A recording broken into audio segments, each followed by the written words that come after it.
सही बच्चों को नमस्कार। हम बात करने जा रहे हैं आज एक टॉपिक की, angle between two vectors. Vector को या लाइंस को, हम यहाँ लाइंस को वेक्टर के फॉर्म में लिखेंगे, बस है तो line he, in terms of direction ratios. इसको देखने के पहले आप डायरेक्शन कोसाइन वाला जो टॉपिक है वो देख करके यहाँ पहुंचे होंगे, ये मान लेते हैं। हमने वहां बताया था कि अगर कोई वेक्टर इस प्रकार से लिखा है 2i plus 7j plus 3k, कोई भी वेक्टर है, तो जो i jk के साथ लिखे होते हैं उन्हीं को डायरेक्शन रेशियोज कहते हैं।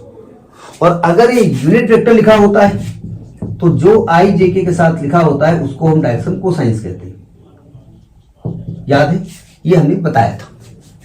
ठीक है, उस वीडियो की क्लिपिंग हम इसमें लगा सकते थे, लगाएंगे नहीं, हो सकता है लगा भी दें। ठीक है, हो सकता है लगा दें, लगाएंगे नहीं वैसे हम। देखो, तो हम यहां दो वेक्टर मान लेते हैं। तो let A and B are two vectors. Two vector को है, टू लाइंस को, लेकिन वेक्टर के फॉर्म में कर रहे हैं इसलिए वेक्टर्स ले रहे हैं। And there DRs are DRs. क्या है डीआरस? तो डीआरस हमने पहले का मान लिया A1 B1 C1 और दूसरे को मान लिया A2 B2 C2। तो इन वेक्टर्स को लिखा कैसे जाएगा? तो वेक्टर को लिखने का तरीका है कि हम लिखेंगे A1i plus B1j plus C1k। इसको वेक्टर A मान लेंगे, है ना।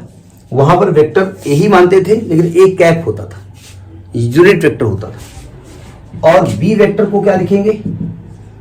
A2i plus B2j plus C2k, है ना। अब हमने माना कि let theta be the angle between this two. तो थीटा अगर एंगल है तो ए डॉट बी कैसे निकलेगा? भाई थीटा या तो डॉट से निकालो। अब आप देंगे हम तो क्रॉस से निकालेंगे।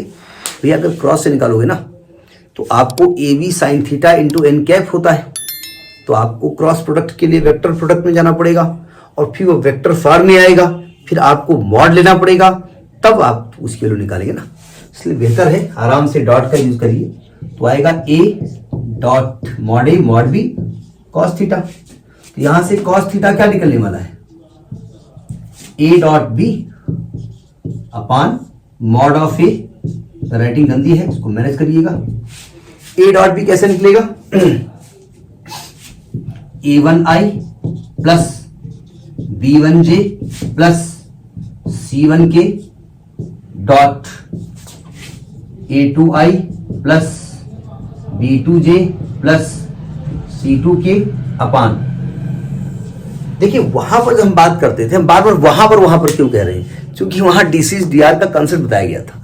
तो वहां पर हमने कहा था चूंकि ये यूनिट वेक्टर थे इसलिए यूनिट वेक्टर का मॉड 1 होता है, तो 1 कर दिया था। यहां पर यूनिट वेक्टर नहीं है तो मॉड ए कैसे लिखा जाएगा? Under root of A1 square plus B1 square plus C1 square into under root of A2 square plus B2 square plus C2 square.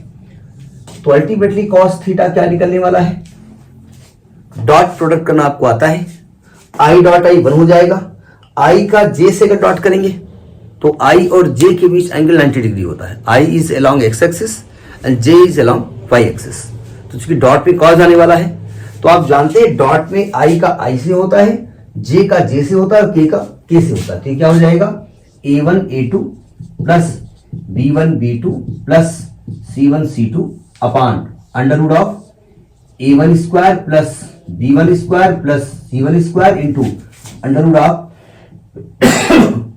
A2 square plus B2 square plus C2 square. तो ये तरीका होता है to find the angle between two lines in terms of their direction ratios. ठीक है, इसको दोबारा लिख लेते हैं। अच्छा वही लिखा, ठीक है। अब यहां पर दो केसेस आते हैं। एक आता है जैसे कि दोनों पैरेलल हैं तब कंडीशन क्या होगी, और दोनों परपेंडिकुलर हैं तब क्या होगी। तो दो स्पेशल केस लिखते हैं। Special case number 1, if A is perpendicular to B। अगर A और B परपेंडिकुलर है तो जानते हैं थीटा कितना हो जाएगा? 90 डिग्री। और cos 90 की वैल्यू 0 होती है, तो जब यहां रखेंगे तो cos 90 0 हो जाएगा। और ये क्रॉस मल्टीप्लाई करेंगे तो ये बचेगा A1 A2 plus B1 B2 plus C1 C2। तो अगर दो वेक्टर्स जिनके डीआरस a1 b1 c1 और a2 b2 c2 हैं, if those vectors are perpendicular then this is the condition. अगर पैरेलल है, if a is parallel to b, तो theta कितना हो जाएगा 0 डिग्री. अब यहां जीरो मत करिएगा, otherwise a1 a2 plus b1 b2 plus c1 c2 upon root a1 square b1 square पूरा लिखोगे इक्वल टू 1 प्रूव करना पड़ेगा, टफ होगा. हम जानते हैं अगर दो वेक्टर पैरेलल हैं तो कंडीशन क्या होती है. हमने इसके पहले एग्जाम्पल दिया था, अब इसमें एग्जाम्पल चेंज कर देते हैं. उसमें हमने अपना नाम और अमिताभ बच्चन का दिया था, अब मैं अपना नाम और हमसे कम हाइट का कौन एक राजपाल यादव है उसका एग्जाम्पल देते हैं, ठीक रहेगा. अब हम भी अपने आप को हाइट वाला बता दें. देखो अगर ये एपी वाजपेयी है, ठीक, ये एपी वाजपेयी है, ये एपी है और ये राजपाल यादव है, ठीक, ये दोनों पैरेलल खड़े हुए, ठीक है. तो अगर हम वेक्टर ए है और वो वेक्टर बी है तो लिखा क्या जाएगा a is equal to half of b. नहीं, अब वो हाफ है क्या हमको नहीं मालूम, हो सकता है मेरी हाइट को हमको ऐसा लगता हूं मैं भी छोटा ही हूं. अच्छा, मान लिया हम ऐसे खड़े हैं और राजपाल यादव ऐसे उल्टा खड़े हैं, पैर उसके नीचे है, थोड़ा नीचे कर दो, ज्यादा हाइट हो गई उसकी, तो अब क्या होगा माइनस हाफ ऑफ बी. यानी कि अगर दो वेक्टर पैरेलल हैं तो एक वेक्टर दूसरे का कुछ टाइम्स होगा. जैसे आपको दो वेक्टर पैरेलल प्रूव करना हो ए बी और सी डी, तो आप ऐसा करो ए बी कर दो अपान सी डी कर दो, काट पीट के देखो, अगर ये 4 आता है 5 कुछ भी आता है तो ए बी बराबर 4 टाइम्स ऑफ सी डी. 4 आता है 5 आता है -4 आता है कुछ भी आता है. अगर ए बी सी डी का कुछ टाइम्स है, हाफ टाइम्स है माइनस हाफ टाइम्स है, तो पैरेलल की कंडीशन होती है. यानी अगर ए बी पैरेलल है तो ए बराबर लैम्डा टाइम्स ऑफ बी होगा. ए बोले तो a1i plus b1j plus c1k is equal to lambda times of a2i plus b2j plus c2k. अगर मैं दोनों तरफ के i j के कोफिशिएंट को इक्वेट करता हूं तो a1 इज इक्वल टू कितना आएगा लैम्डा टाइम्स ऑफ a2 इधर ले आओ, यानी a1 अपान a2 बराबर लैम्डा. इसी प्रकार से आएगा b1 अपान b2 बराबर लैम्डा, c1 अपान c2 बराबर लैम्डा. यानी कंडीशन क्या आएगी a1 upon a2 is equal to b1 upon b2 is equal to c1 upon c2 बराबर कुछ भी हो, वो लैम्डा हमने मान लिया है. राजपाल सीधे खड़े हैं तो हाफ टाइम्स, उल्टा खड़े माइनस हाफ टाइम्स, वो डिपेंड करता है वो क्या है. तो ये कंडीशन है दो लाइंस के बीच angle in terms of direction ratio. इसके पहले का वीडियो था डायरेक्शन कोसाइन का.